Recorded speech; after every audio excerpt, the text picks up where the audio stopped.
Olá, bem-vindos! Este é mais um vídeo do Programa de Popularização da Ciência da Fundação de Amparo à Pesquisa do Estado do Piauí, FAPEP. Sou o professor Elias Silva, coordenador do programa. A história da vida na Terra é marcada, do ponto de vista físico, pelo afastamento da desordem e do equilíbrio termodinâmico. Seriam, então, os seres vivos seres improváveis perante a segunda lei da termodinâmica, uma vez que conseguem conservar e reproduzir seu padrão de estrutura altamente complexa e organizada? A segunda lei diz que, em um sistema energeticamente isolado, como o universo, a entropia decorrente da desordem produzida nas interações físicas e químicas cresce sempre e em direção ao nível máximo, que define o estado de equilíbrio, a morte térmica. É que em um sistema isolado, qualquer fenômeno acompanha-se de aumento de entropia, uma redução da ordem. Lembremos que a entropia é a medida termodinâmica da desordem, da degradação da energia de um sistema. Por outro lado, a manutenção e a multiplicação dos conjuntos ordenados de estruturas que formam os organismos não são dedutíveis da segunda lei da termodinâmica, nem de qualquer outra lei universal. Por isso, muitos biólogos, sobretudo no começo do século XX, acreditavam que a existência da vida representava uma exceção à segunda lei, ou melhor, violava a segunda lei da termodinâmica. A questão que não podemos negligenciar é que existe uma fenomenologia biológica, que a biologia, a ciência da vida, é uma ciência autônoma, com sua própria fenomenologia, é autônoma em relação aos demais domínios científicos. Mesmo não estando implícita na segunda lei, nem em qualquer outra lei universal, a existência da vida tampouco contradiz esses princípios.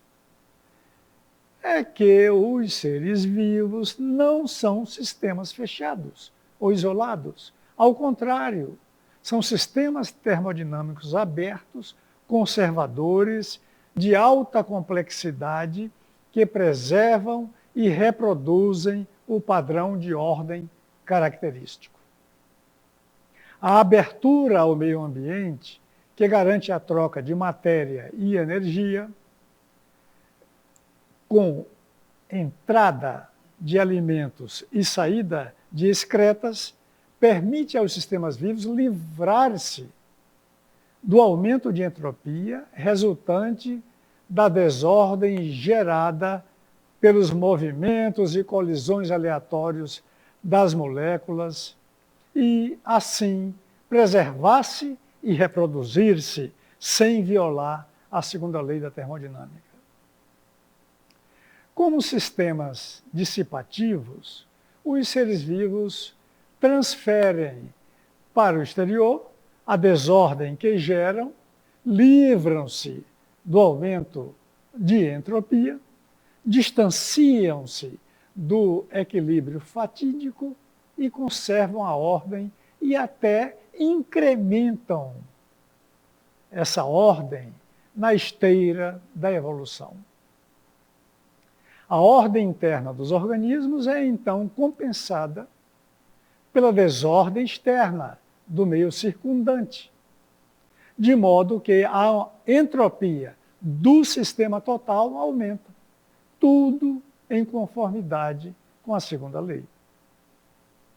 Os seres vivos são, portanto, objetos altamente organizados, afastados do equilíbrio termodinâmico. Para eles, o equilíbrio com o ambiente corresponde à morte. E mortos, os organismos incorporam-se ao ambiente e deixam de existir como seres autônomos. Embora compatível com as leis da física, a existência da vida não é explicada por elas. Mesmo porque não há leis universais biogênicas, leis criadoras de vida. Não há isso no universo. Como enfatiza Erwin Schrödinger em sua obra O que é vida? Os seres vivos, essas estranhas criaturas, comportam-se como se estivessem próximos ao zero absoluto de temperatura, condição na qual, de acordo com a terceira lei da termodinâmica, a desordem molecular é abolida, não havendo, portanto, aumento de entropia. A terceira lei é fundada no chamado, aspas, teorema do calor, do físico-químico alemão Walther Nernst, Prêmio Nobel de Química de 1920. A questão da ordem na biosfera, que é o mundo vivo, tem merecido, ao longo do tempo, a atenção de muitos cientistas, embora poucos biólogos. E o físico teórico austríaco, que nos referimos há pouco, Erwin Schrödinger, um dos fundadores da mecânica quântica e Nobel de Física de 1933, é um destaque. Ele notou que nos processos vitais, ordem pode gerar ordem, como durante a reprodução, em que características parentais hereditárias são transmitidas aos filhos, preservando o mesmo padrão de ordem.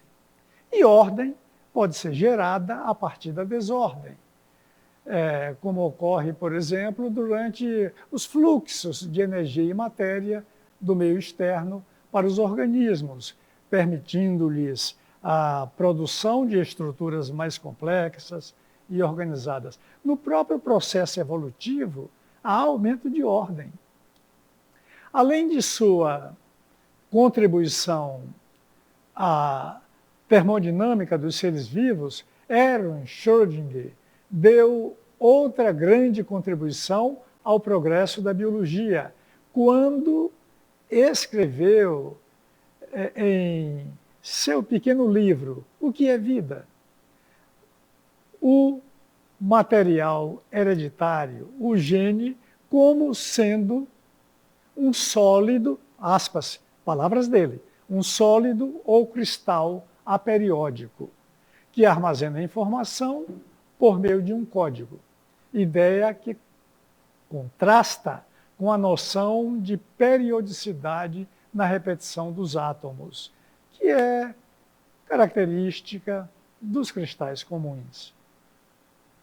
Sem a limitação imposta pela monotonia da repetição periódica, uma vez que a sequência de pares de bases em sua molécula, na molécula do DNA, é não repetitiva.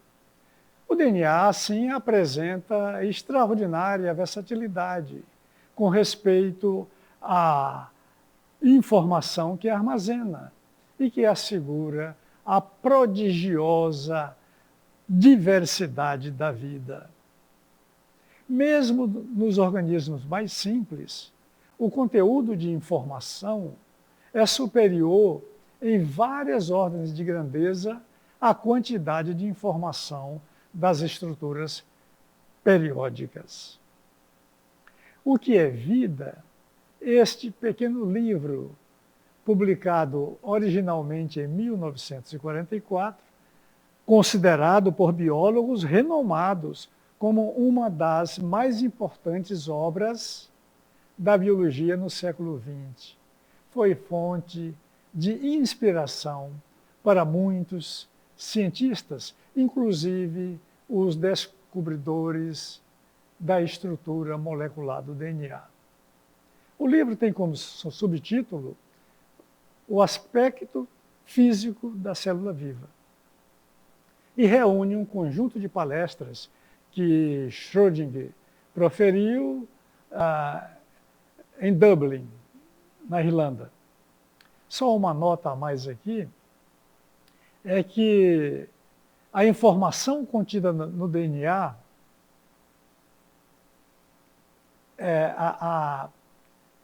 a estrutura do DNA permite armazenar uma diversidade gigantesca de informação. Por isso que dá conta de todo ser vivo. Os seres vivos são todos diferentes entre si, até dentro de uma mesma espécie, até gêmeos idênticos, eles podem diferir em alguns genes devido ao efeito aleatório de mutações. E o DNA dá conta disso. E o que é importante, um físico notável teve esse insight dentro da biologia, de cristal aperiódico. Portanto, que isso é o DNA. Muito diferente dos cristais periódicos comuns, que qualquer parte desse cristal tem a mesma informação. Não há diferença de informação entre as distintas partes de um cristal comum. Mas o Schrödinger usou o termo aperiódico, porque isso faz a diferença. É o DNA. O DNA é o cristal aperiódico de Erwin Schrödinger. Obrigado por assistir.